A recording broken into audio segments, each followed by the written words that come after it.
Hello, everybody. This is Pastor Willie, and this is the encouraging word for today.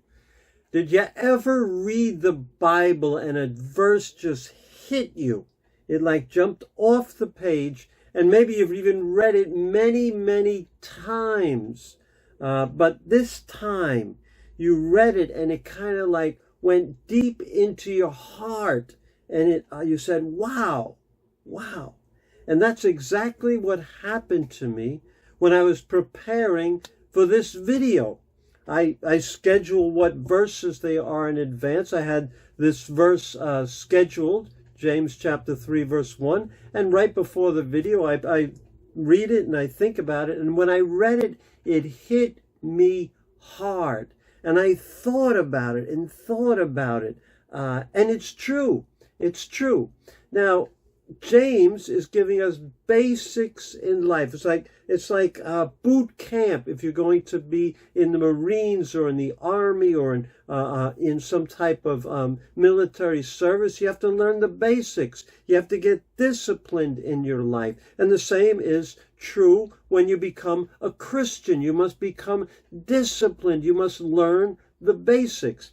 And as we saw the past couple of devotionals, he's made clear that we're saved by faith. We're saved by faith alone, not by what we do. And religion, spirituality, following Jesus is a matter of what we do, but we're not saved because of what we do. We do what we do because we are saved and the Spirit is in us.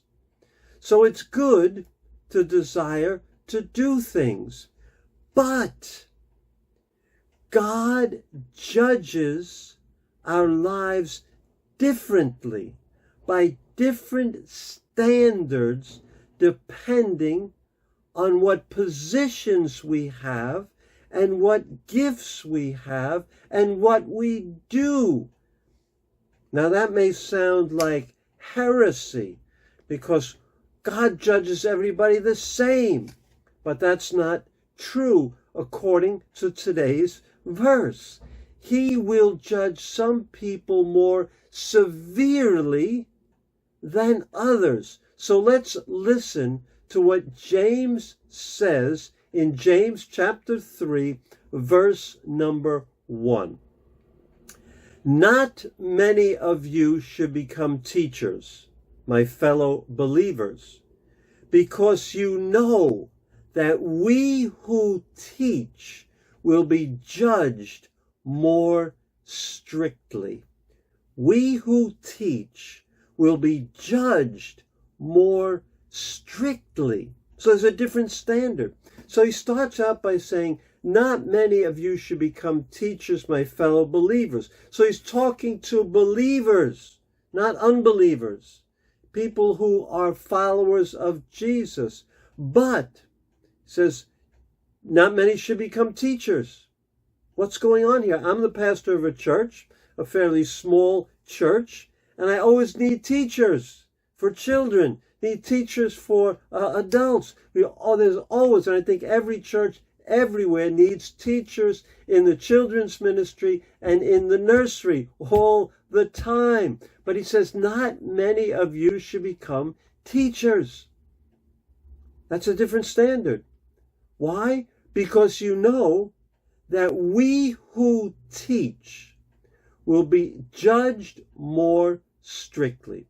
So when we become a teacher and we start teaching others, we will be judged more strictly than someone who is not a teacher.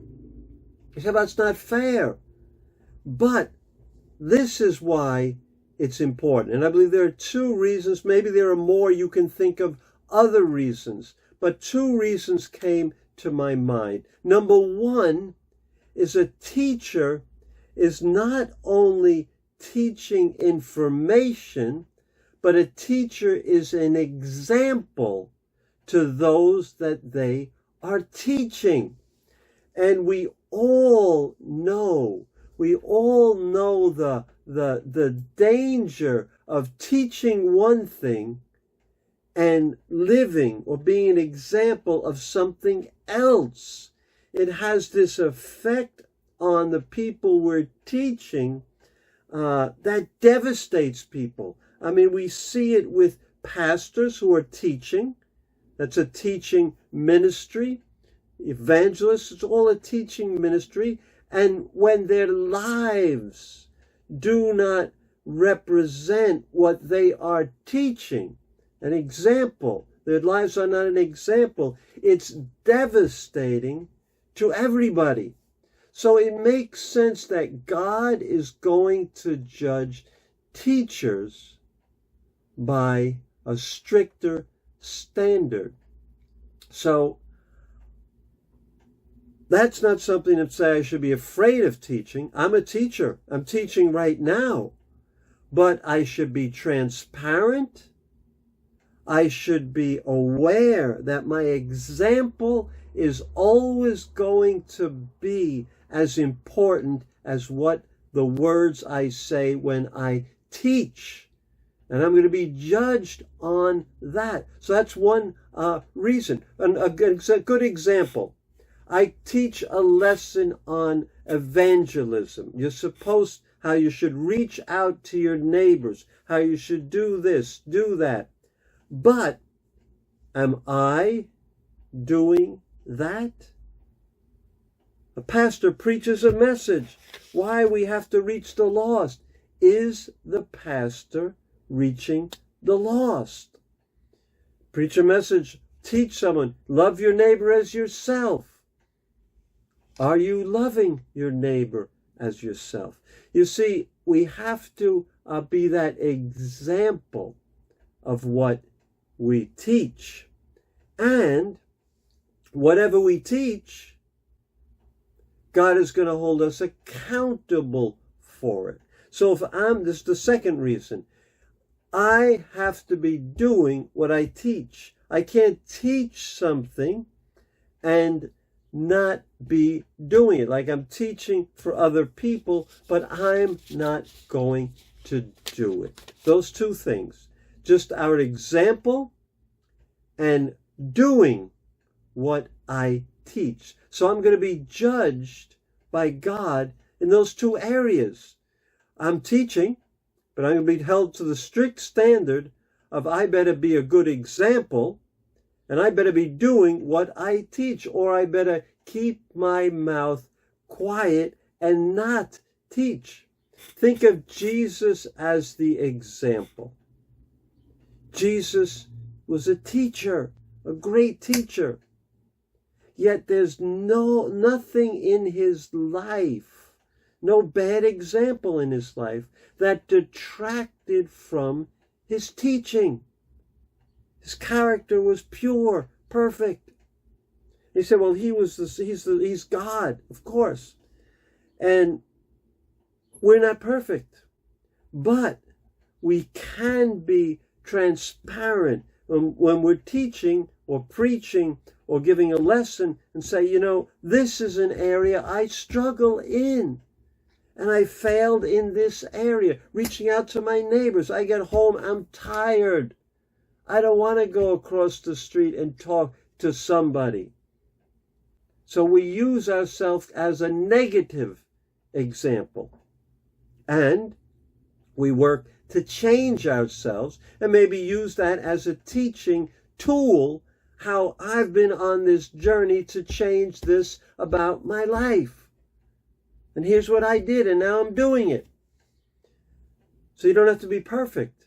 You have to be transparent. You can't be in sin. I'm not talking about sin. Sin, you need to step down. Step down immediately, because that is tarnishing the image of Jesus. But Jesus never was a bad example in any way. Nothing in Jesus' life detracted from his teaching. And secondly, Jesus did what he taught. He taught a self-sacrificial lifestyle. He taught sacrifice yourself for others. And guess what? He did it to the ultimate. So he's our goal as a teacher.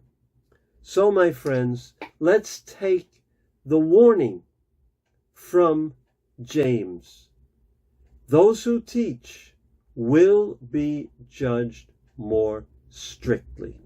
God bless you as you apply that, and I will see you on Monday.